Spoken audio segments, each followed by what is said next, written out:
نحمده ونستعينه ونستغفره ونعوذ بالله من شرور أنفسنا ومن سيئات أعمالنا من يهده الله فلا مضل له ومن يضلله فلا هادي له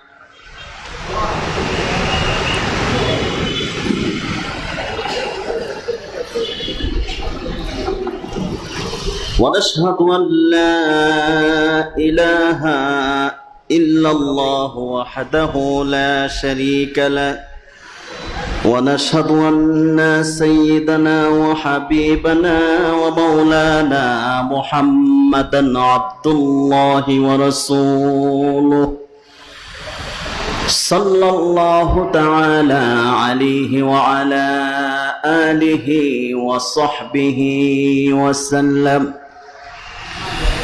الذي أرسله بالحق بشيرا ونذيرا وداعيا إلى الله بإذنه وسراجا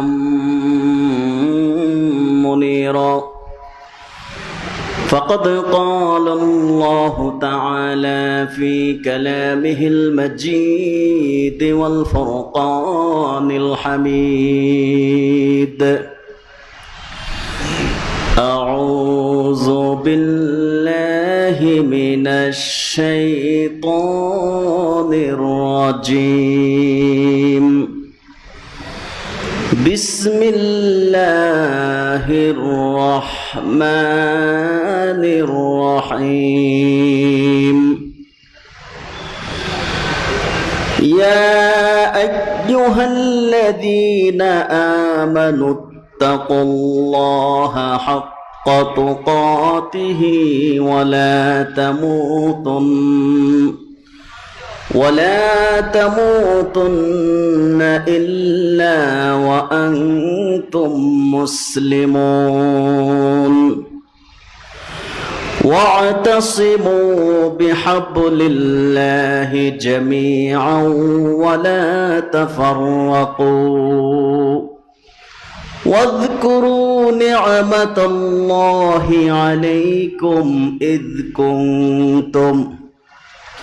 إذ كنتم أعداء فألف بين قلوبكم فأصبحتم بنعمته إخوانا صدق الله العظيم وصدق رسوله النبي الحبيب الكريم ونحن على ذلك من الشاهدين والشاكرين والحمد لله رب العالمين إن الله وملائكته يصلون على النبي يا أيها الذين آمنوا صلوا عليه وسلموا تسليما اللهم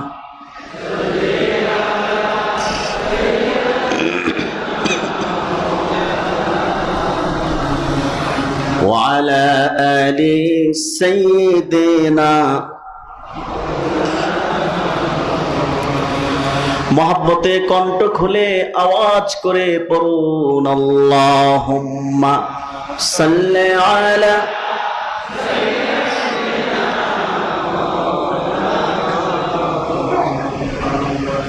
व अला आलि सय्यिदिना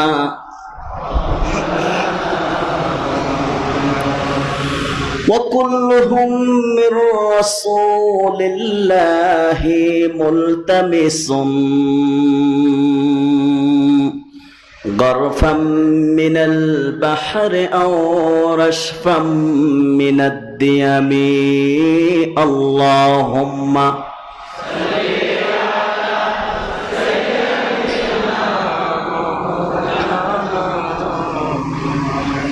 وعلى آل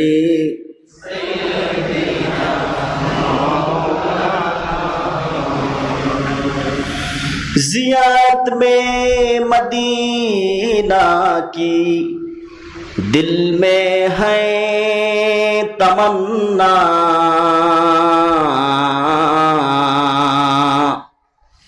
नहीं है मेरे पास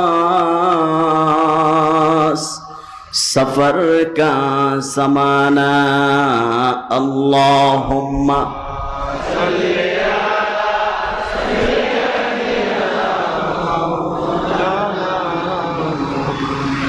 वअला आलि सय्यिदिना।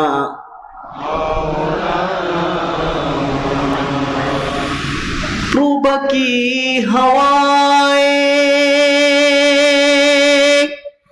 जाके मदीना,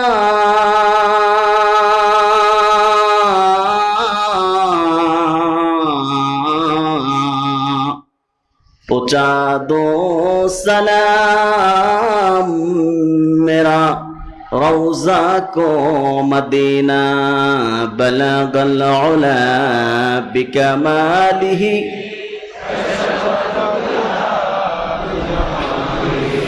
हसनत जमीउ ख़सालिही।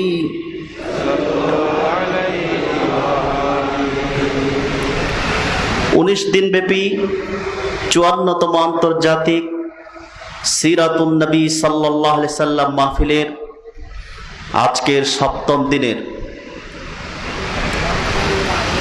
সম্মানিত সদরে জলসা,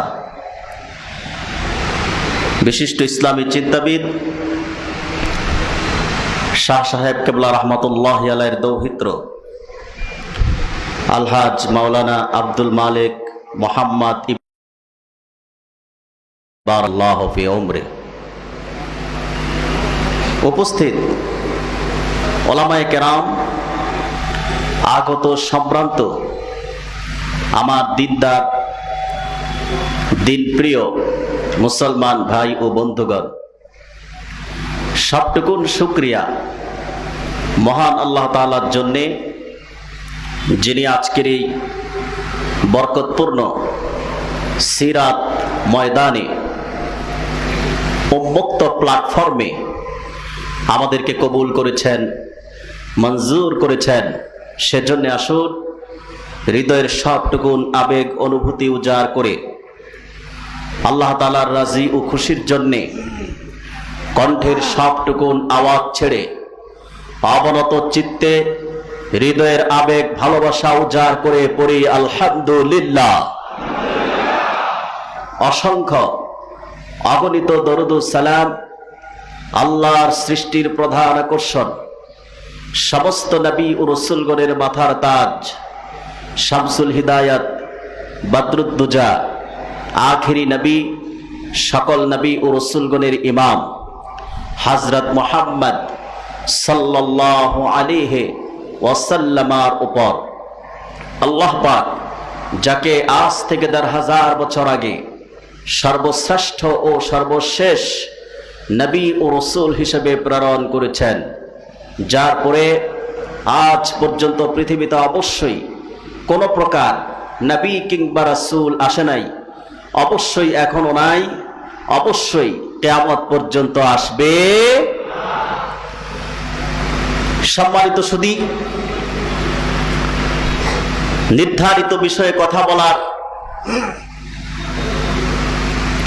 আশা করে কোরআনুল কারীম সূরা আল ইমরান থেকে 101 নম্বর এবং 2 নম্বর আয়াতে কারিমা আপনাদের খেদমতে আমি তেলাওয়াত করেছি। এই দুটো আয়াতকে সামনে রেখে আমরা নির্ভরযোগ্য মুফাসসির, মুহাদ্দিস এবং ইসলামিক দার্শনিকদের কিছু কথা জানা ও শোনার চেষ্টা করব। আল্লাহ তাআলা যেন আমাদেরকে সেই তৌফিক এনায়েত করেন, পড়ুন আল্লাহুম্মা আমিন। আল্লাহ সুবহানাহু ওয়া তাআলা কোরআনুল হাকিম ইরশাদ করেছেন, ইয়া আইয়ুহাল্লাযীনা আমানুত্তাকুল্লাহ হাক্কা তুকাতিহি ওয়া লা তামুতুন্না ইল্লা ওয়া আনতুম মুসলিমুন। হে মুমিনগণ, তোমরা আল্লাহ তাআলাকে ভয় করো যেমন ভাবে তাকে ভয় করা উচিত। বলুন সুবহানাল্লাহ। আর মুসলমান না হইয়া কিছুতেই মৃত্যুবরণ করিও না। এরপর আল্লাহ তাআলা বলেন, ওয়াতাসিমু বিহাবলিল্লাহি জামিআ ওয়া লা তাফাররাকু। আর তোমরা সকলে আল্লাহ তাআলার রশিকে সুদৃঢ়ভাবে আঁকড়ে ধরো, সুদৃঢ়ভাবে ধারণ করো এবং বিভক্ত হয়েও না, বিচ্ছিন্ন হয়েও না। واذكروا نعمة الله عليكم إذ كنتم أعداء فألف بين قلوبكم فأصبحتم بنعمته إخوانا। আর তোমরা তোমাদের উপর আল্লাহ তাআলার নিয়ামতকে স্মরণ করো যখন তোমরা ছিলে পরস্পরের শত্রু, যখন তোমরা একে অপরের শত্রু ছিলে, তারপর আল্লাহ পাক তোমাদের অন্তরে ভালোবাসার সঞ্চার করেছেন, অতঃপর তোমরা তার অনুগ্রহে দয়ায় ভাই ভাই হয়ে গেলে। বলুন সুবহানাল্লাহ। ওয়া কুনতুম আলা শাফা হুফরাতিম মিনান নারি ফাআনকাযাকুম মিনহা। তোমরা ছিলে আগুনের গর্তের কিনারায়, আল্লাহ পাক তা থেকে তোমাদেরকে রক্ষা করেছেন। আমরা এই দুটো আয়াতকে সামনে রেখেই আমাদের আজকে মূল বিষয়ের উপর কিছু কথা জানবো, শুনবো। আল্লাহ কবুল করুন। এবার আসুন, এই যে দুটো আয়াত আমরা তেলাওয়াত করলাম, এই দুটো আয়াতে আল্লাহ তাআলা মুসলমানের জাগতিক শক্তির মূলনীতি তিনটি উল্লেখ করেছেন। কয়টি? মুসলমানদের জাগতিক শক্তির ভিত্তির মূলনীতি তিনটি। কয়টি? তার প্রথমটি হলো ইত্তাকুল্লাহ, আল্লাহ তাআলাকে ভয় করা। সুবহানাল্লাহ বলবেন না? আপনারা এখন সুবহানাল্লাহ বলতে সমস্যা কি? এখন তো স্বাধীন, আমরা বহু বছর পরে আমরা স্বাধীন হয়েছি, কিন্তু কণ্ঠের আওয়াজ তো পরাধীনের মতো। যে সময় পরাধীন ছিলেন ওই সময় কণ্ঠের আওয়াজ ছিল অনেক বেশি। সম্মানিত ভাইরা, মুসলমানদের জাগতিক শক্তির ভিত্তির মূলনীতি কয়টি? জোরে বলেন। তার প্রথমটি হলো ইত্তাকুল্লাহ, আল্লাহর ভয় অন্তরে পোষণ। আল্লাহর ভয় অন্তরে পোষণ। দ্বিতীয়টি হচ্ছে ওয়াতাসিমু বিহাবলিল্লাহ, আল্লাহর রশিকে সুদৃঢ়ভাবে ধারণ, আল্লাহর রশিকে শক্তভাবে ধারণ। তৃতীয়টি হচ্ছে ওয়াজকুরু নি'মাতাল্লাহ, আল্লাহর নিয়ামতের স্মরণ। বলুন সুবহানাল্লাহ। কয়টা হলো? তিনটা। এই তিনটি বিষয় নিয়ে আমরা আজকে কথা বলবো ইনশাআল্লাহ। বলেন। এখানে আল্লাহ তাআলা কয়েকটি কথা বলছেন। এক নম্বরে বলছেন আল্লাহকে ভয় করো, তারপর বলছেন তোমরা ঐক্যবদ্ধ হও, আল্লাহর রশিকে সবাই মিলে ধারণ করো, ধরো। এরপর বলছেন তোমরা ওয়াজকুরু নি'মাতাল্লাহ, তোমাদের উপর আল্লাহর নিয়ামতকে স্মরণ করো। কথাগুলো এমনি এমনি বলেন নাই।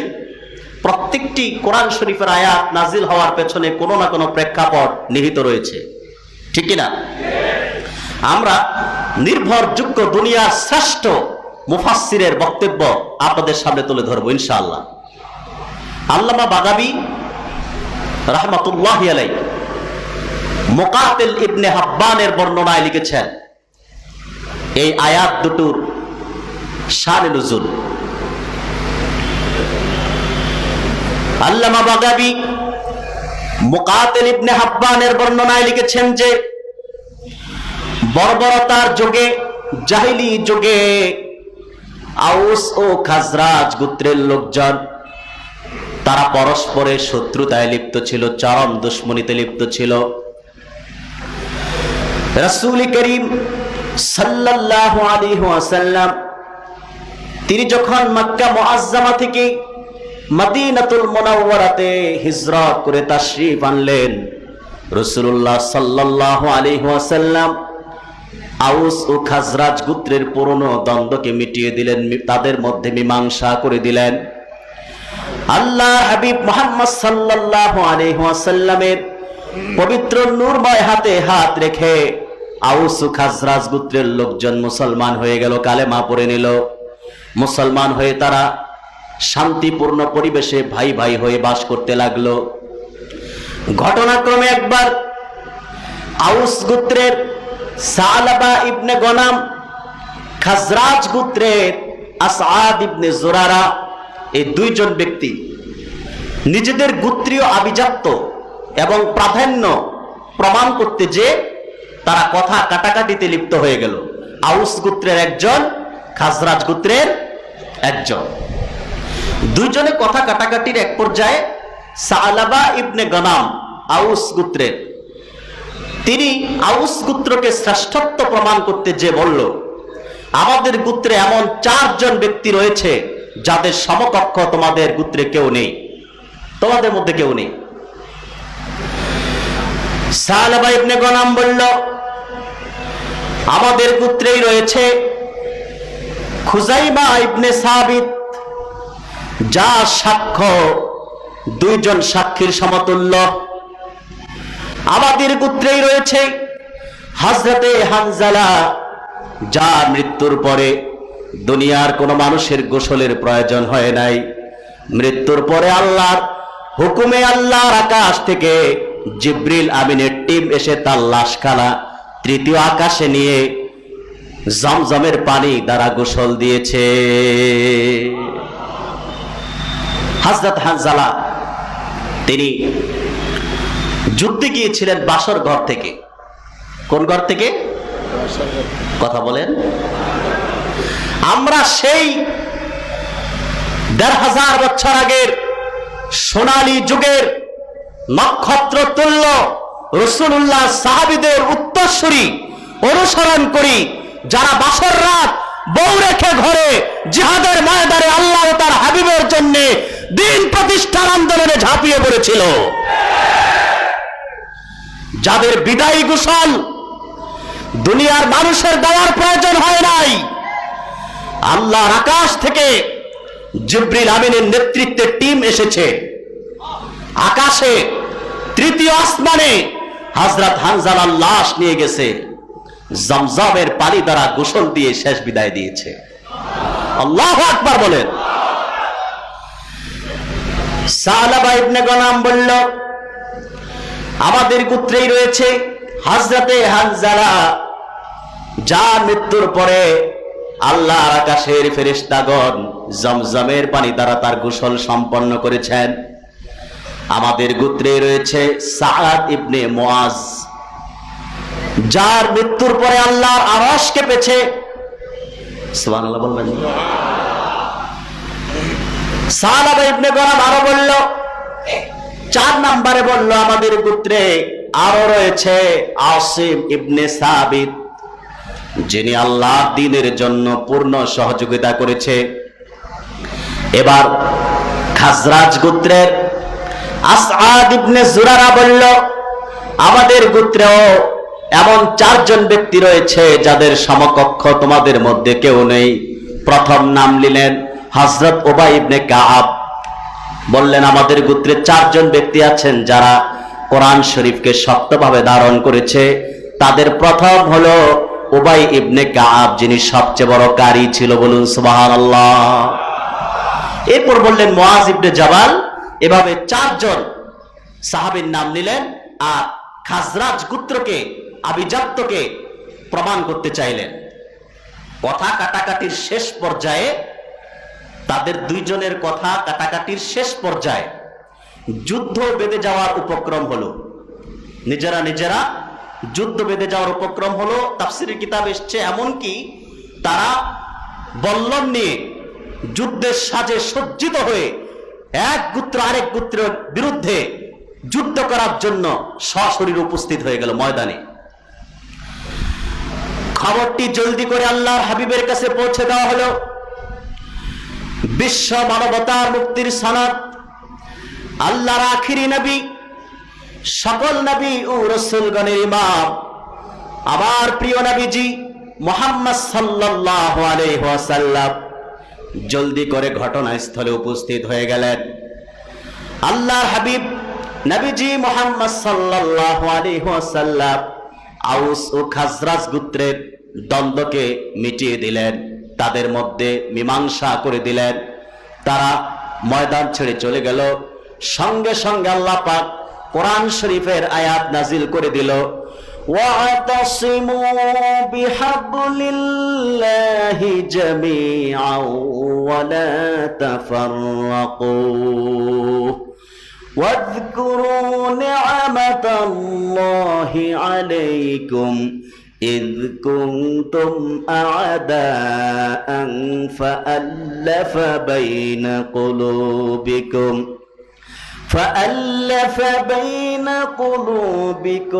فأصبحتم بنعمته إخوانا। আল্লাহ রাব্বুল আলামিন আয়াত নাযিল করে দিলেন।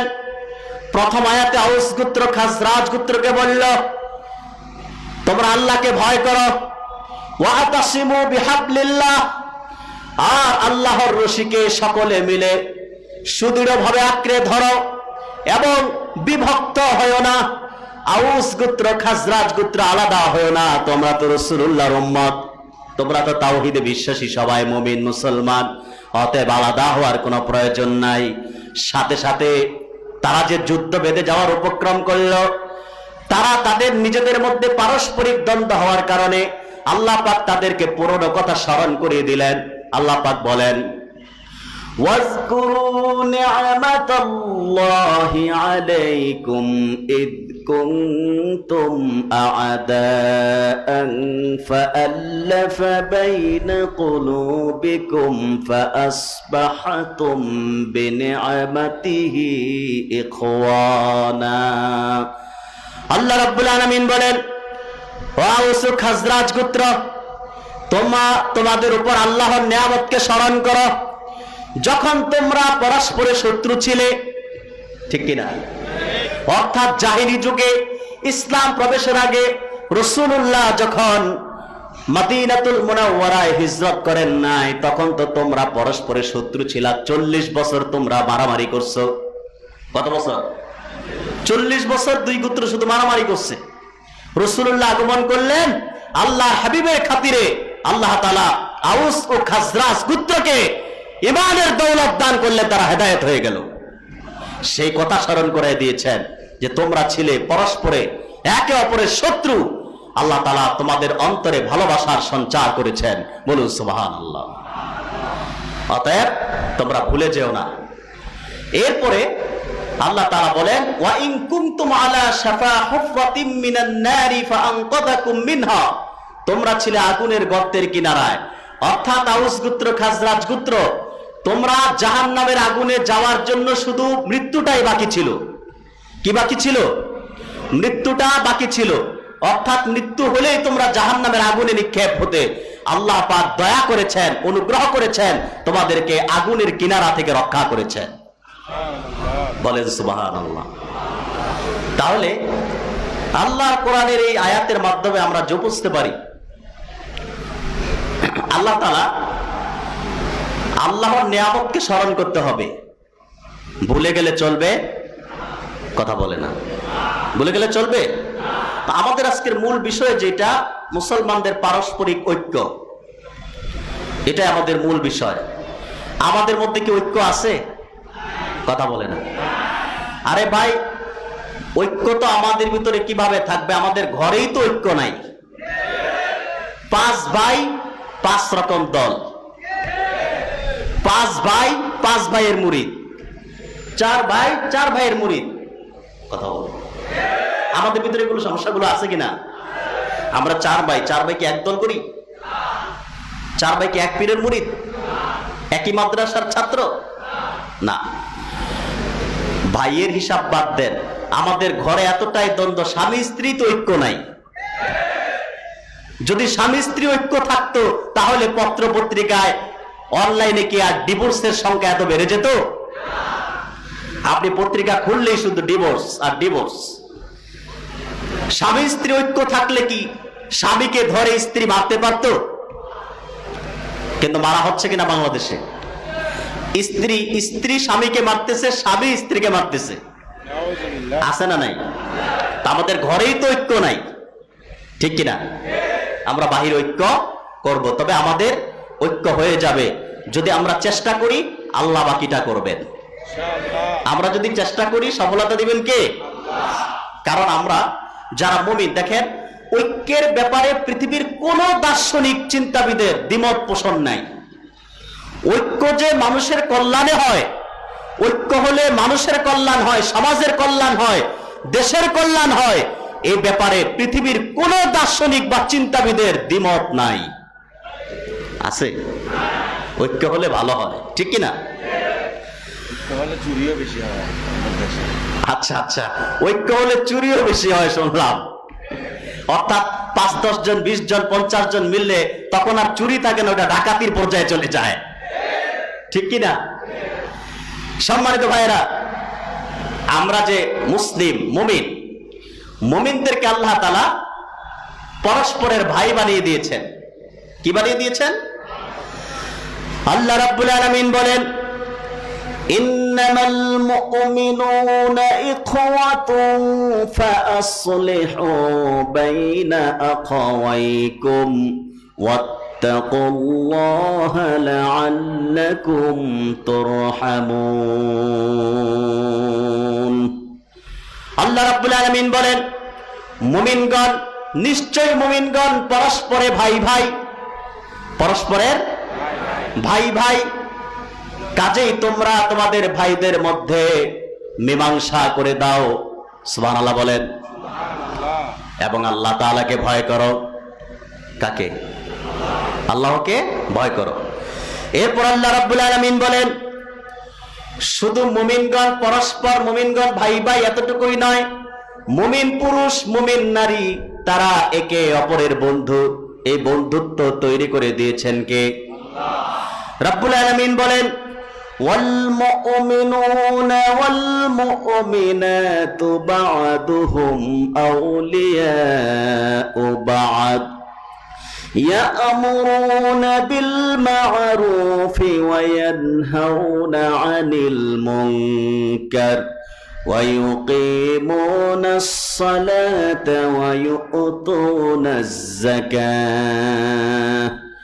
আল্লাহ রাব্বুল আলামিন বলেন, মুমিন পুরুষ মুমিন নারী তারা পরস্পরের ভাই ভাই, তারা পরস্পরের সহযোগী বন্ধু। সুবহানাল্লাহ বলেন। একে অপরের সহযোগী বন্ধু, অর্থাৎ দ্বীনের কাজে তারা একে অপরকে সহযোগিতা করবে, বন্ধুত্বের আচরণ করবে। সুবহানাল্লাহ বলেন। এবং তারা সৎ কাজে আদেশ করে, অসৎ কাজে বাধা দেয়, নামাজ কায়েম করে, যাকাত আদায় করে। চিৎকার দিয়ে বলেন সুবহানাল্লাহ। আমরা বন্ধুত্ব করব মুমিনদের সাথে, মিলেমিশে অপতৎপরতা প্রতিরোধ করব। রাজি আছি কিনা? রাজি আছি। এরপর আল্লাহ রাব্বুল আলামিন বলেন, যদি আমরা মিলেমিশে যেতে পারি, ঐক্যবদ্ধ হতে পারি, একজন মুমিন আরেকজন মুমিনের ভাই হিসেবে তাকে গ্রহণ করে নিতে পারি, এক মাসলাকের মুসলমান আরেক মাসলাককে ভাই বন্ধু হিসেবে গ্রহণ করতে পারি, তাহলে আল্লাহ রাব্বুল আলামিন আমাদেরকে সহায়তা করবেন। আমাদের ভিতরে যতটুকু মতবিরোধ রয়েছে, আল্লাহর দয়ায় সবগুলো প্রতিরোধ হয়ে যাবে, দূর হয়ে যাবে। আল্লাহ পাক বলছেন, ইন্নাল্লাযীনা আমানু ওয়া আমিলুস সালিহাতি সায়াজআলু লাহুমুর রাহমানু উদ্দা। আল্লাহ রাব্বুল আলামিন বলেন, নিশ্চয় যারা ঈমান আনে এবং সৎকর্ম করে, আল্লাহ রাব্বুল আলামিন তাদের জন্য পারস্পরিক ঐক্য সম্প্রীতি সৃষ্টি করবেন। সুবহানাল্লাহ বলেন। যদি আমাদের ঈমান থাকে, সাথে যদি আমরা আমল নিতে পারি, ঈমানের সাথে যদি আমলটা ঠিক হয়ে যায়, এক মাসলাকের সাথে আরেক মাসলাকের ছোটখাটো দ্বন্দ্ব রয়েছে, মতবিরোধ রয়েছে, একজন আরেকজনকে সালাম দেয় না, আছে না নাই? এগুলো আল্লাহ রাব্বুল আলামিন, তিনি তো দয়ালু, তিনি তো দয়াময়। দয়াময় আল্লাহ দয়া করে এগুলো দূর করে দিবেন, আমাদের মধ্যে পারস্পরিক সম্প্রীতি সৃষ্টি করে দিবেন। বলুন সুবহানাল্লাহ। আমার প্রিয় ভাইয়েরা, যদি আমরা ঐক্যবদ্ধ হয়ে, আমরা যদি সারা দেশের মুসলমান ঐক্যবদ্ধ হয়ে যেতে পারি, এক কাতারে চলে আসতে পারি, তাহলে আল্লাহ আমাদেরকে ভালোবাসবেন। আমরা কি আল্লাহর ভালোবাসার পাত্র হতে চাই কি চাই না? আল্লাহ পাক বলেন, ইন্নাল্লাহা ইউহিব্বুল্লাযীনা ইউকাতিলুনা ফী সাবিলিহি সাফফা ফী সাবিলিহি সাফফান কাআন্নাহুম বুনয়ানুম মারসুস। আল্লাহ রাব্বুল আলামিন বলেন, নিশ্চয় আল্লাহ তাদেরকে ভালোবাসেন, নিশ্চয় আল্লাহ তাদেরকে ভালোবাসেন যারা আল্লাহর পথে সারিবদ্ধ হয়ে যুদ্ধ করে। সুবহানাল্লাহ বলেন। যেন তারা সীসা ঢালা প্রাচীরের মতো একজন আরেকজনের সাথে সারিবদ্ধ হয়ে যায়, ঐক্যবদ্ধ হয়ে যায়, মিলে যায়, মিশে যায়। আর তারা আল্লাহর পথে জিহাদ করে আল্লাহর দ্বীন কায়েমের জন্য, কোরআনের সমাজ বিনির্মাণের জন্য। তাদেরকে আল্লাহ ভালোবাসেন, তাদেরকে আল্লাহ ভালোবাসেন। এরপর আল্লাহ পাক আরো বলেন, এই যে আমাদের ভিতরে যে দ্বন্দ্বগুলো আছে, আমরা যে নিজেরা দ্বন্দ্ব করি, আসলে আমাদের পিতা তো এক। পিতা, আমাদের আদি পিতার নাম কি? আদম আলাইহিস সালাম। আমরা এক পিতার সন্তান, ঠিক কি না? আমাদের জাতির পিতার নাম কি? এই উপাধিটা কেউ কেউ হাইজ্যাক করছিল 15 বছরের জন্য। জাতির পিতা উপাধিটা হাইজ্যাক করে নিয়ে গেছিল। ওইটা আমরা আবার আন্দোলনের মাধ্যমে ওদের উৎখাত করে জাতির পিতার উপাধি আবার আমরা আমাদের জায়গায় বসায় দিয়েছি। জাতির পিতা কোন ধর্মনিরপেক্ষতায় বিশ্বাসী ব্যক্তি হতে পারে না, কারণ আমাদের বিশ্বাস আকিদা হচ্ছে ধর্মনিরপেক্ষতা হলো সেকুলার, তারা বেঈমান এবং কাফের। কোন কাফেরের নামের আগে মুসলমানের জাতির পিতা থাকতে পারে না। এটা বিচারের নামের অবিচার, এটা জুলুম করা হয়েছে আমাদের উপর। আমরা সেই জুলুম, সেই জালেমকে প্রতিরোধ করতে পেরেছি আল্লাহর হুকুমে, আল্লাহর রহমতে, আল্লাহর দয়ায়, ঠিক কিনা? জাতির পিতা ইব্রাহিম, জাতির পিতা হযরত ইব্রাহিম আলাইহিস সালাম, যিনি আল্লাহর বন্ধু, যাকে আল্লাহ খলিল উপাধি দিয়েছে, ঠিক কিনা? আর যেই ব্যক্তির নামের আগে জাতির পিতা লাগানো হয়েছে, ওই ব্যক্তি ছিল সবচেয়ে কুখ্যাত ধর্মনিরপেক্ষতায় বিশ্বাসী, সেকুলার রাজনীতিতে বিশ্বাসী ছিল। সেকুলার যারা বিশ্বাস করে তাদের ঈমান নাই, ঠিক কিনা?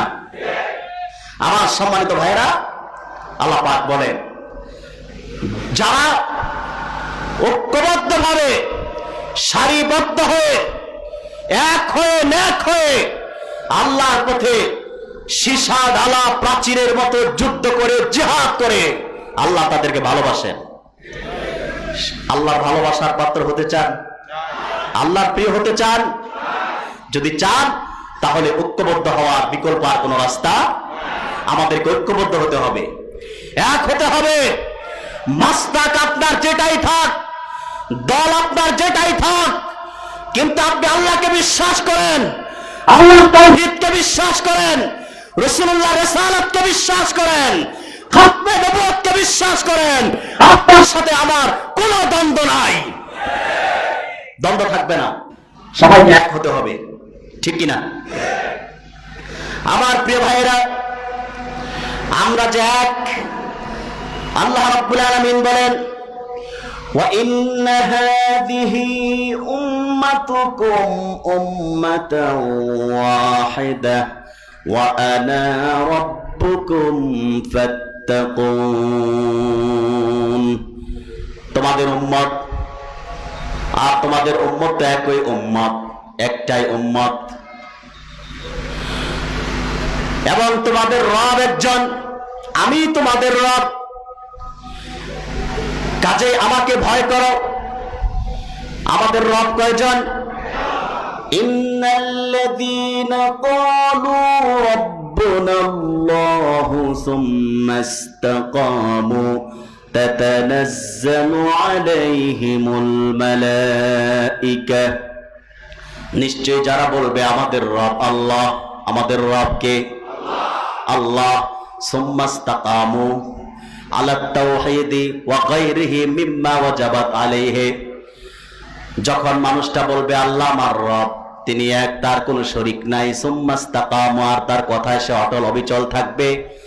মুফাসসিরগণ ব্যাখ্যা করেছেন, আল্লাহকে এক বলে বিশ্বাস করার পর আল্লাহর সকল বিধিবিধানকে আপনি মেনে নিতে হবে, সকল বিধানের উপর অটল অবিচল থাকতে হবে।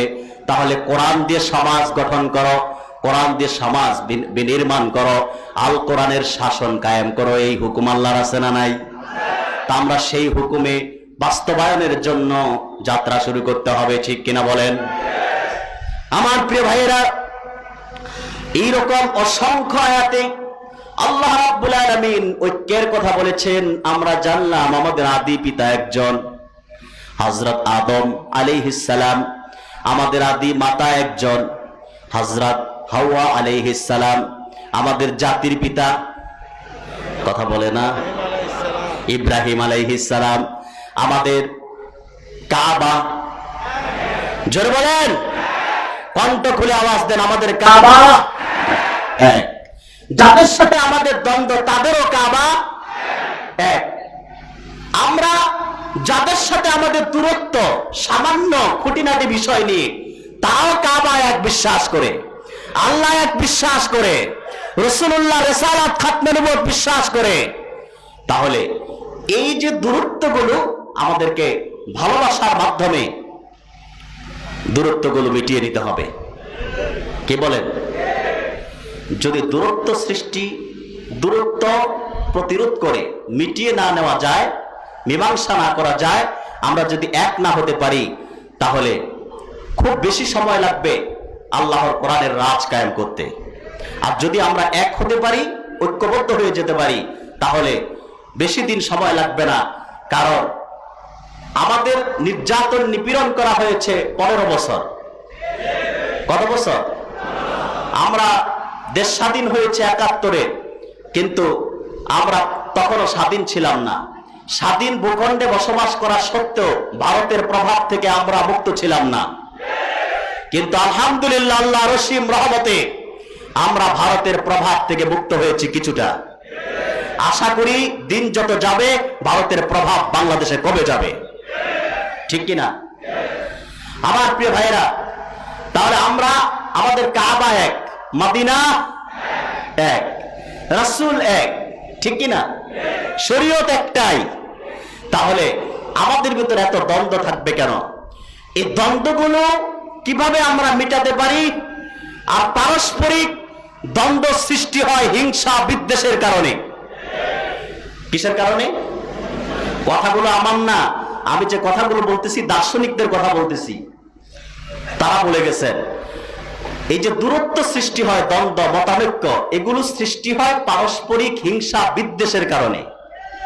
আমি হাদিস শরীফ থেকে আনাস ইবনে মালিক রাদিয়াল্লাহু তাআলা আনহুর বর্ণনায় একটি হাদিস শরীফ আপনাদের সামনে তুলে ধরছি। আশা করি আমাদের পারস্পরিক দ্বন্দ্বগুলো মিটে যাবে যদি আমরা এই হাদিসের উপর আমল করতে পারি। আনাস ইবনে মালিক বর্ণনা করেছেন, রাসূলুল্লাহ সাল্লাল্লাহু আলাইহি ওয়াসাল্লাম মসজিদে নববী শরীফে বসা ছিলেন। রাসূল করিম সাল্লাল্লাহু আলাইহি ওয়াসাল্লামের কদমের সামনে আমরা বসা ছিলাম। হুজুর পাক সাল্লাল্লাহু আলাইহি ওয়াসাল্লাম বললেন, কিছুক্ষণের মধ্যে তোমাদের মাঝে একজন বেহেশতি মানুষ আগমন করবে। কি মানুষ? বেহেশতি মানুষ। আমরা দেখলাম একজন মানুষ ওযু করে বাম হাতে জুতা নিয়ে মসজিদ নববীতে প্রবেশ করলো। মাত্র ওযু করেছে, সেজন্য তার দাড়ি বেয়ে বেয়ে ওযুর পানিগুলো ঝরঝর করে পড়ে যাচ্ছে।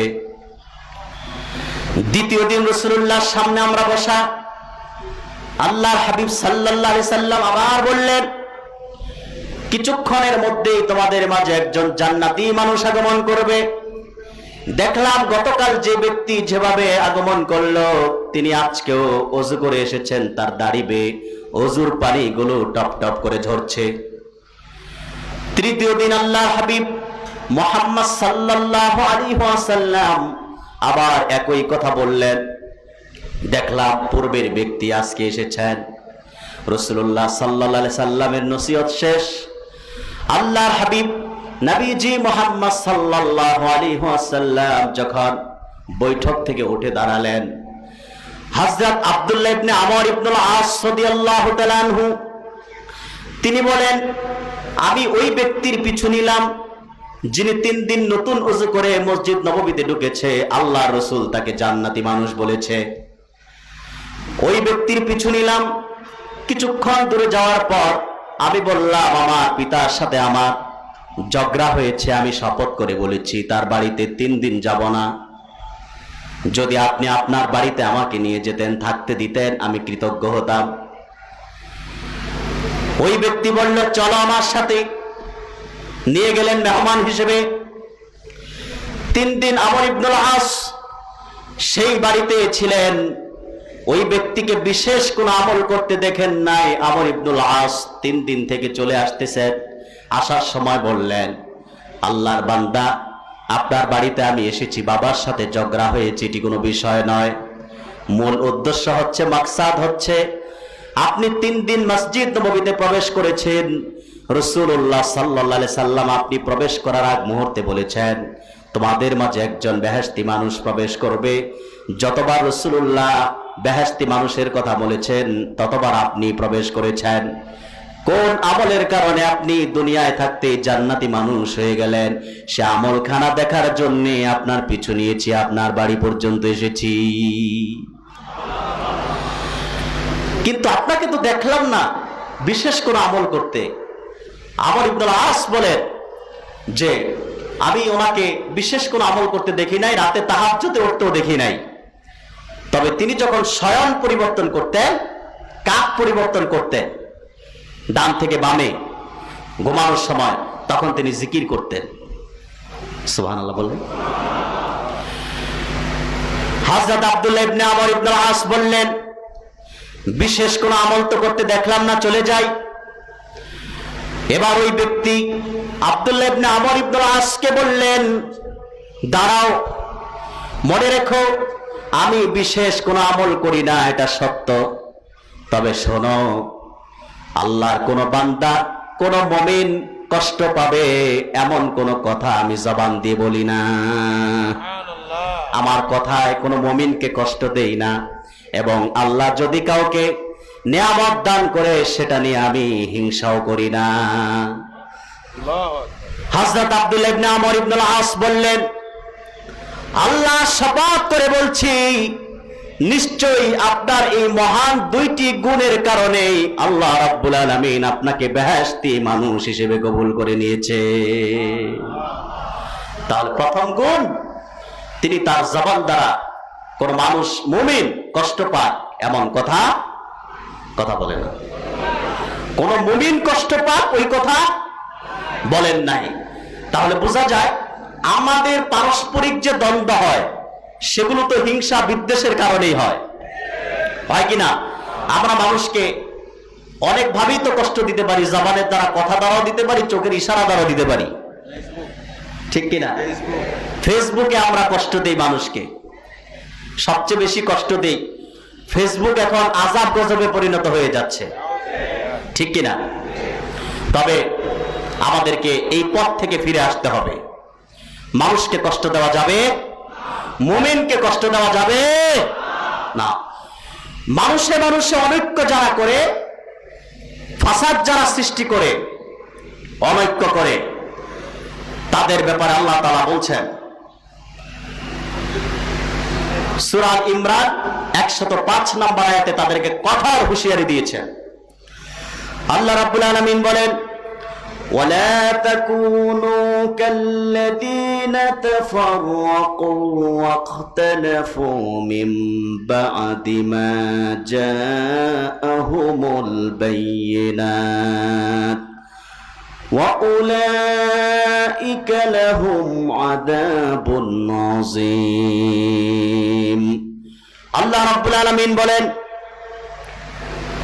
তোমরা তাদের মতো হয়ো না যাদের কাছে স্পষ্ট প্রকাশ্য নিদর্শন আসার পরেও তারা বিভিন্ন দলে উপদলে বিভক্ত হয়ে পড়েছে এবং নানা ধরনের মতানৈক্য সৃষ্টি করেছে। ওয়াউলাইকা লাহুম আযাবুন আযীম, তাদের জন্য রয়েছে কঠোর আযাব। তাহলে দল একটাই। হাবলুল্লাহর ব্যাখ্যায় হাফিজুল হাদিস জালালউদ্দিন সুয়ুতী রাহমাতুল্লাহ বলেছেন, হাবলুল্লাহ হচ্ছে দ্বীন, অর্থাৎ দ্বীন ইসলাম। দুনিয়ার সকল মানুষ মিলে মিশে ঐক্যবদ্ধ হয়ে ইসলামে প্রবেশ করো। ইসলাম একটাই। যারা ইসলামকে বিশ্বাস করে তারা দলে উপদলে প্রবেশ করতে পারে না, এক দলে আসবে, ঠিক কিনা? আর হযরত ইবনে মাসউদ রাদিয়াল্লাহু তাআলা আনহু ও হযরত আবু সাঈদ খুদরি রাদিয়াল্লাহু তাআলা আনহু থেকে বর্ণিত হাবলুল্লাহর ব্যাখ্যা স্বয়ং আল্লাহ রাসূল করেছেন। আল কুরআন হুয়া হাবলুল্লাহিল মামদুদ মিনাস সামাই ইলাল আরদ। আল্লাহর হাবিব সাল্লাল্লাহু আলাইহি সাল্লাম বলেছেন, কোরআন কারীম হচ্ছে আকাশ থেকে পৃথিবী পর্যন্ত এক প্রলম্বিত রশি, অর্থাৎ কোরআন হচ্ছে আল্লাহর রশি। এই এক রশিকেই ধারণ করতে হবে। 8 রশি, 9 রশি, 10 রশি এগুলো বাদ দিতে হবে, এগুলো ছেড়ে দিতে হবে। সমস্ত দুনিয়ার কুফরি শক্তি, কুফরি দল বর্জন করে সবাইকে তাওহীদের দলে প্রবেশ করতে হবে। কোরআনের রশি তলে, কোরআনের রশির ছায়া তলে প্রবেশ করতে হবে, আল্লাহ দ্বীন কায়েম করার প্রত্যয়ে। ঠিক কিনা বলেন? সম্মানিত ভাইয়েরা, রশি একটা, সেটা কোরআন। সেটার নাম কি? আল কোরআন। এই কোরআন হচ্ছে আল্লাহ তাআলার রশি। এই কোরআনের রশিকে আমরা ধরবো, বাকি সমস্ত রশি বাদ দিব। পারবেন ইনশাআল্লাহ? আমার প্রিয় ভাইয়েরা, যদি কোরআনের রশি ধরতে পারেন আর এক হয়ে যেতে পারেন, ভালোবাসবেন কে? আল্লাহ। সাহায্য করবেন কে? আল্লাহ। ছোটখাটো মতবিরোধ আছে, এগুলো মিটাই দিবেন কে? আল্লাহ।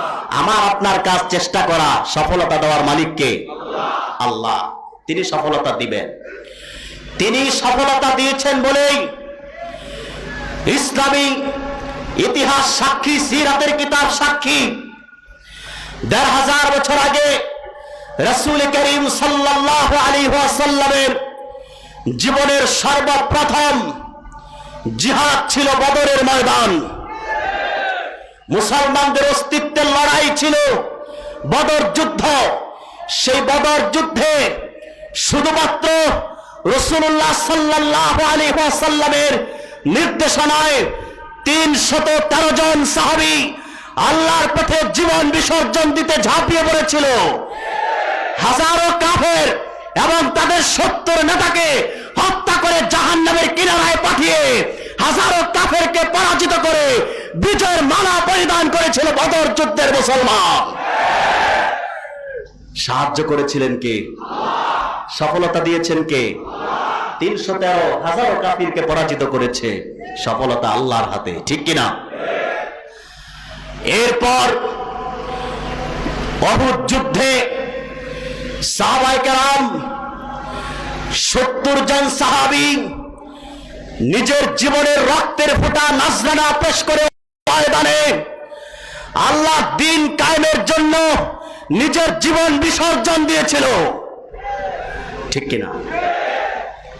এরপর প্রতিটি যুদ্ধে রাসূলুল্লাহ সাল্লাল্লাহু আলাইহি সাল্লাম যখনই আহ্বান করেছেন, প্রত্যেকটি যুদ্ধে, খন্দক যুদ্ধে ১০,৬০০ কাফেরের বিরুদ্ধে সাহাবায়ে কেরাম প্রস্তুত হয়ে গেছে যুদ্ধ করার জন্য। সুবহানাল্লাহ। এরপর হুনাইনের যুদ্ধে কাফের বেদুইন ছিল ২০,০০০। ২০,০০০ সৈন্যের বিরুদ্ধে ১২,০০০ মুসলিম সৈন্য যুদ্ধ করার প্রস্তুতি নিয়েছে, সফলতা দিয়েছেন আল্লাহ তাআলা। এরপর তাবুক অভিযান, রাসূলুল্লাহ সাল্লাল্লাহু আলাইহি ওয়াসাল্লাম তাবুক যুদ্ধের কথা যখন বললেন, অভিযানের কথা যখন বললেন, সাহাবায়ে কেরাম প্রস্তুত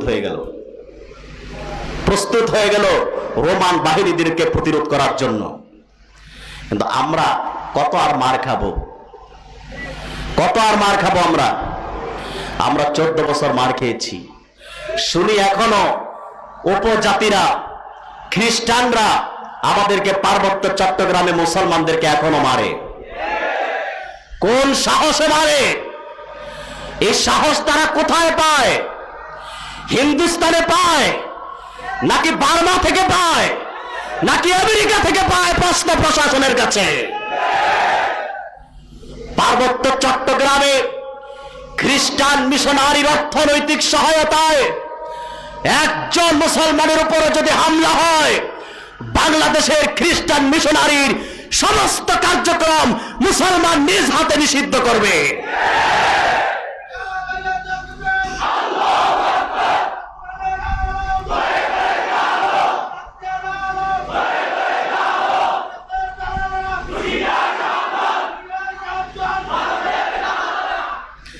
সম্মানিত ভাইরা, তাবুক যুদ্ধের যখন সরঞ্জাম চাইল আল্লাহর হাবিব হযরত আবু বকর সমস্ত সম্পদ রাসূলুল্লাহর কদমে নজরানা হিসেবে পেশ করলো। হযরত ওমর রাদিয়াল্লাহু তাআলা আনহু অর্ধেক সম্পদ দিয়ে দিলেন। উসমান বিপুল পরিমাণ সম্পদ দিলেন। যারা ১৫০০ বছর আগে নারী সাহাবী ছিলেন, তারা তাদের গলার হার খুলে, নাকের জিনিস খুলে, কানের জিনিস খুলে, স্বর্ণ গহনা রাসূলুল্লাহর কদমে নজরানা হিসেবে পেশ করলেন আল্লাহর দ্বীনকে জমিনে প্রতিষ্ঠিত করার জন্য। সেই সাহাবায়ে কেরামের উত্তরসূরি সব মরে যায় নাই। ওমরের সব উত্তরসূরি মারা যায় নাই, এখনো জীবিত আছে। যদি আমরা এক হতে পারি, ন্যাক হতে পারি, মুনাফিকদেরকে প্রতিরোধ করতে পারি, তাহলে সমাজ, ইসলামী সমাজ বিনির্মাণ আমাদের জন্য সহজ হয়ে যাবে। মুনাফিকদের, আমরা স্বাধীন হয়েছি 24 সালে, কিন্তু একেবারেই যে স্বাধীন হয়ে গেছেন ঘুমায় থাকবেন বিষয়টি এমন না। এখন আমরা ওই রকম স্বাধীন হতে পারি নাই। মাঝে মধ্যে আমাদেরকে টেলিফোন শোনানো হয়, চুট করে ঢুকে ফেলবো। আমরাও চাই আপনি চুট করে আসেন, বাংলাদেশে প্রবেশ করেন।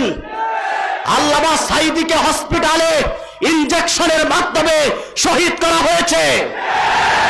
ইসলামী আন্দোলনের অসংখ্য নেতাদের ফাঁসি কাস্টে আপনি ঝুলিয়েছেন। অসংখ্য আলেমদের 14 বছরে নির্যাতন করেছেন, নিপীড়ন করেছেন। আপনার এমপিরা গত বছর বলেছিল চুরতি বিশ্ব নন্দিত মুফাসসির আল্লামা আব্বাসী হুজুরকে ঢুকতে দিবে না। কাপড় চোপড় ছাড়া আপনার এমপিরা পালিয়েছে, আপনিও পালিয়েছেন। আমরা চাই, আমরা আশাবাদী, আমরা খুব আশাবাদী আপনি বাংলাদেশে প্রবেশ করেন। হাজার হাজার আপনি হত্যা করেছেন মানুষকে। আপনি 2013 সালে শাহবাগ চত্বরে নাস্তিক ব্লগাররা যখন আল্লাহ তার হাবিবের মহান শানে বেয়াদবি করেছিল, আলেম ওলামা ইসলামী আন্দোলনের নেতাদের দাড়িতে জুতা নিক্ষেপ করেছিল, এদেশের টেকনাফ থেকে তেতুলিয়া সকল মুসলমান গর্জে উঠেছিল, ঢাকার রাজপথ দখল করেছিল। আপনি তখন আপনার পুলিশ বাহিনী দিয়ে, র্যাব বাহিনী দিয়ে রাতের অন্ধকারে শাপলা চত্বরে গণহত্যা চালিয়েছেন। সেই বিচার বাংলাদেশে চাই, সেই বিচার বাংলাদেশে হবেই। সেজন্য আপনি বাংলাদেশে আসেন, আপনাকে দাওয়াত করলাম, কি বলেন? এরপর আপনি মামুনুল হক সহ বাংলাদেশের অসংখ্য আলেমকে নির্যাতন করেছেন, এগুলো আমরা ভুলে যাই নাই। আপনি 2024-এ এসে আপনি মোদি বিরোধী আন্দোলনে যখন আমরা রাজপথে গিয়েছি, গুলি চালিয়েছেন। আমরা আমাদের মসজিদে খুতবা দিতে পারি নাই, আপনার পেটুয়া বাহিনী আমাদের মসজিদে হামলা করেছে। আমাদেরকে ঘরে ঘুমাতে দেয় নাই, আমরা বাড়িতে থাকতে পারি নাই। এই নিপীড়ন নির্যাতন করেছেন আপনি। আমরা স্বাধীন দেশে বসবাসকারী হয়েও সবচেয়ে বড় পরাধীন ছিলাম আমরা 14 বছর। আপনি মোদী বিরোধী আন্দোলনে যারা অংশগ্রহণ করেছিল তাদেরকে গ্রেফতার করেছেন, তাদের নির্যাতন করেছেন। আপনার বাবার ভাস্কর্য নির্মাণ করতে যে যারা বাধা দিয়েছে, প্রতিবাদ করেছে, তাদেরকে জঙ্গি মৌলবাদ বলে গ্রেফতার করেছেন। আপনি 2024 এসে আপনার পতনের আগে আপনি ছাত্র জনতার উপর নির্মমভাবে গুলি চালিয়েছেন। সেই বিচার হতে হবে, সেই বিচার চাই বাংলাদেশে।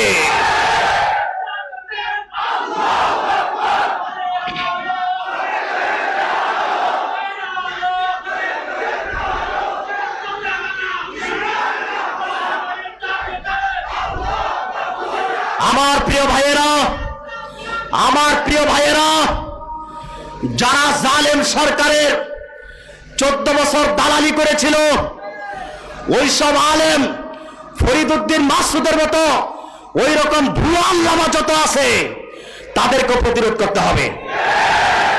ঐক্যের দোহাই দিয়ে মুনাফিকদের আমরা ছাড় দিলে পরবর্তীতে আমাদের ঘাট টপকায় দেওয়ার চেষ্টা করবে, গার মটকে দেওয়ার চেষ্টা করবে।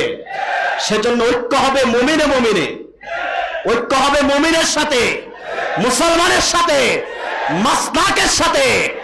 যারা ছাত্র আন্দোলনের বিরোধিতা করেছে, ছাত্র আন্দোলন অবরোধকে হারাম বলে ফতোয়া দিয়েছে, ওরা বাতিল ফেরকা। ফেরকার সাথে ঐক্য হবে না, ঐক্য হবে মাসলাকে মাসলাকে। ঠিক কিনা বলেন? মুমিন মুমিনের সাথে ঐক্য হবে। মুনাফিকরা এখনো ষড়যন্ত্রে লিপ্ত আছে বাংলাদেশে, আছে না নাই? গতকাল বাইতুল মুকাররমের চিত্র আপনারা দেখেছেন। বাইতুল মুকাররমে যেই ব্যক্তিটি শামসুল হক ফরিদপুরি রহমতুল্লাহ আকাশ চুম্বী মর্যাদা ধূলিসাৎ করে দিয়েছে, মাটির সাথে মিশায় দিয়েছে, সেই ব্যক্তিটি 14 বছর দালালি করে মা জননী উপাধি দিয়ে কওমি উলামায়ে কেরামের ইমেজকে ধূলিসাৎ করার চেষ্টা করে সরকারের দালালি করে বাইতুল মুকাররমের খতিব হয়েছে। জুলুমের বিরুদ্ধে, জালেমের বিরুদ্ধে যে আলেম কথা বলেন, আমরা তাকেও জালেম মনে করি।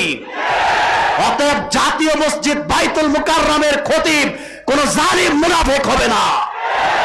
জাতীয় মসজিদ বাইতুল মুকাররমের খতিব হবে যোগ্য ব্যক্তিত্ব, উচ্চ বংশীয় ব্যক্তি, যিনি সব সময় জালিমের বিরুদ্ধে, জুলুমের বিরুদ্ধে ভয় ভীতি উপেক্ষা করে কথা বলেছে, নাস্তিকদেরকে ধূলিসাৎ করেছে, নাস্তানাবুদ করেছে।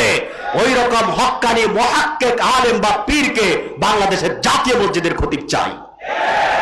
এবং 14 বছর যেই সকল আলেম হালুয়া রুটির ভাগ নিয়ে জালেম সরকারকে, কাফের সরকার শেখ হাসিনাকে জান্নাতি ব্যক্তি উপাধি দিয়েছে, ওই ভুয়া আল্লামাকেও গ্রেফতার করতে হবে, ফরিদউদ্দিন মাসুদকে গ্রেফতার করতে হবে, রুহুল আমিনকে গ্রেফতার করতে হবে, আনাস মাদারিকে গ্রেফতার করতে হবে, মাইনুদ্দিন রুহিকে গ্রেফতার করতে হবে, এবং লোহাগাড়ার কুখ্যাত সন্তান নদবীকে গ্রেফতার করতে হবে।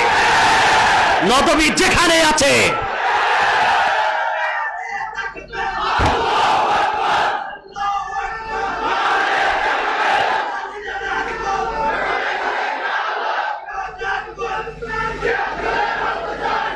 আমার প্রিয় ভাইয়েরা, আমাদের দাবি হলো ডিবি হারুন সহ যারা অপরাধী, তারা দেশের বিদেশের যেখানেই আছে তাদের ধরে আনা হোক, গ্রেফতার করা হোক। আর আলেম রূপী জালেম আবু রেজা নদবী, সে ছিল মুনাফিক। আব্দুল্লাহ ইবনে উবাই ইবনে সলুলের প্রধান উত্তরসূরি যদি বাংলাদেশে থাকে, আমি বলবো সেই ছিল সেটা। অতএব তাকে গ্রেফতার করতে হবে। আর যদি গ্রেফতার না করা যায়, বিচার না করা যায়, জনগণের হাতে তুলে দেওয়া হোক। লোহাগাড়ার আর জনতা তারে কতটুকু ভালোবাসা দেয় এটা দেখা যাক। ঠিক কিনা বলেন? প্রিয় ভাইয়েরা, প্রিয় ভাইয়েরা, আমার বক্তব্যের দ্বার প্রান্তে আমি চলে এসেছি। ওয়াতাসিমু বিহাবলিল্লাহি জামিআ ওয়ালা তাফাররাকু, তোমরা আল্লাহর রজ্জুকে সুদৃঢ়ভাবে ধারণ করো, ঐক্যবদ্ধভাবে ধারণ করো, শক্তভাবে ধরো, বিভক্ত হয়েও না, মতবিরোধ করো না, সবাই এক হও। আমি এখন আপনাদেরকে আর একটু ইতিহাস স্মরণ করিয়ে বক্তব্য সমাপ্ত করছি। যদি আমরা এক হতে পারি, যদি আমরা ন্যাক হতে পারি, কাঁধে কাঁধ মিলিয়ে অপর মাসলাকের মুমিন মুসলমানকে ভাই হিসেবে মেনে নিতে পারি, তাকে সাদরে বুকে গ্রহণ করে নিতে পারি, তাহলে আফগানিস্তানে 20 বছর বিশ্বের সবচেয়ে বড় পরাশক্তি হামলা করেছিল। 20 বছর হামলা করেও আফগানের মুসলমানের জিহাদি স্পৃহা, জিহাদি অনুপ্রেরণা বন্ধ করতে পারে নাই, প্রতিরোধ করতে পারে নাই। ইমানি জজবায়, কোরআন সুন্নাহর ফর্মুলায় আফগানের জিহাদি মুসলমান, তালেবান আফগানের মুসলমান যুদ্ধ করেছে, জীবন দিয়েছে মার্কিনীদের হাতে। অবশেষে রক্তের স্রোত বৃথা যায় নাই। আফগানি মুসলমানের রক্তের নাজরানার কারণে আল্লাহ পাক আফগানিস্তানে আল্লাহ দ্বীন কায়েম করে দিয়েছে। আমরা যদি আর একটু সামনে যাই, স্পেনে কুফরি শক্তি ছিল 300 বছর। 300 বছর কুফরি শক্তি স্পেনে শাসন করেছিল। তারেক বিন জিয়াদের নেতৃত্বে কুফরি শক্তির লাখো সৈন্যের বিরুদ্ধে শুধুমাত্র 12,000 সৈন্য ঐক্যবদ্ধ হয়ে জিহাদি অনুপ্রেরণা নিয়ে যুদ্ধ করেছে। মহান আল্লাহ তাআলা স্পেনে আল্লাহর দ্বীন বিজয় করার তৌফিক তাদের দিয়েছে। স্পেনে তারা আল্লাহর কোরআনের রাজ কায়েম করেছিল। আমরা যদি বালাকুট যুদ্ধে আসি, বালাকুটে হানাফি, সুন্নি, বালাকুটি সৈয়দ আহমদ বেরেলির নেতৃত্বে ইংরেজ খেদাও আন্দোলনে ঐক্যবদ্ধ হয়েছিলাম। আমরা 13 সালে ঐক্যবদ্ধ হয়েছিলাম। আমরা 69-এ ঐক্যবদ্ধ হয়ে আন্দোলন করেছি, ঠিক কিনা? 71-এ করেছি, আমরা করেছি। শেষ আমাদের আন্দোলন করলাম 2024 5ই আগস্ট। আলহামদুলিল্লাহ আমরা নেতৃত্বে ছিলাম ঢাকার রাজপথে। আলহামদুলিল্লাহ আমাদের তীব্র, মুসলমানদের তীব্র আন্দোলন, মুসলমান যখন গর্জে ওঠে, মুসলমান নিপীড়ন নির্যাতন সইতে সইতে যখন লোহার গুটে পরিণত হয়ে যায়, তখন সে আর গুলিকে ভয় করতে পারে না। সেটা আমরা মুগ্ধকে দেখেছি, আমরা আবু সাইদকে দেখেছি। আমরা শিক্ষা নিতে পারি আবু সাইদ থেকেও, আমরা শিক্ষা নিতে পারি মুগ্ধ থেকেও, আমরা শিক্ষা নিতে পারি একজন রিকশা চালক থেকেও। রিকশা চালক স্যালুট জানিয়েছিল আন্দোলনকারীদেরকে। অতএব প্রতিবাদ শিখুন, প্রতিবাদ করার ভাষা শিখুন, অন্যায়কে অন্যায় বলুন। যারা জুলুম করে, নির্যাতন করে, তাদের সাথে মুসলমানের সম্পর্ক থাকতে পারে না। আর যদি ভারতীয় অপশক্তি আবারও বাংলাদেশের মানুষের উপর প্রভাব বিস্তার করতে চায়, তাদেরকে যেখানে পাওয়া যাবে সেখানে জুতার তলায় কিছু লাগাইয়া তারপরে হেদায়েত করা হবে। নাস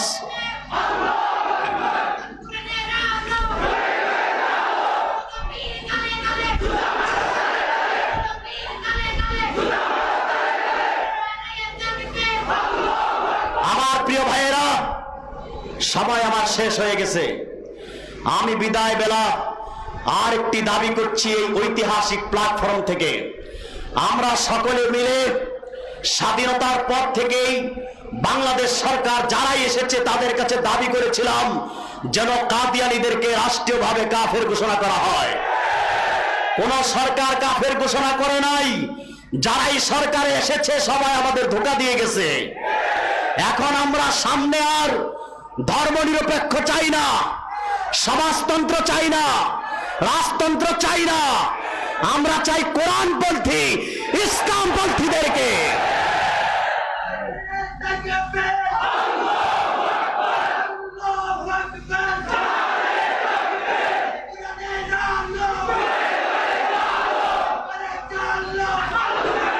আমার প্রিয় ভাইয়েরা, অন্তর্বর্তীকালীন তৎকালীন সরকার যারা আছে ওনাদের কাছে আমাদের এই সিরাতের ময়দান থেকে দাবি হলো 50 বছর যাবৎ সরকার যারা এসেছে তারা কাদিয়ানীদেরকে কাফের ঘোষণা করে নাই। ডক্টর মোহাম্মদ ইউনূস, আপনি এদেশের সকল দল ও মাসলাকের মুসলমানের প্রাণের দাবি কাদিয়ানীদেরকে রাষ্ট্রীয়ভাবে অমুসলিম ঘোষণা করুন। অমুসলিম ঘোষণা করতেই হবে। এই দাবি আদায়ের জন্য যদি আমাদেরকে জানমাল উৎসর্গ করতে হয় সেটার জন্য আমরা প্রস্তুত আছি। নাসরুম মিনাল্লাহি ওয়া ফাতহুন করিব ওয়া বাশশিরিল মুমিনিন ওয়া আখিরু দাওয়ানা আনিল হামদুলিল্লাহ ওয়াসসালামু আলাইকুম ওয়া রাহমাতুল্লাহ।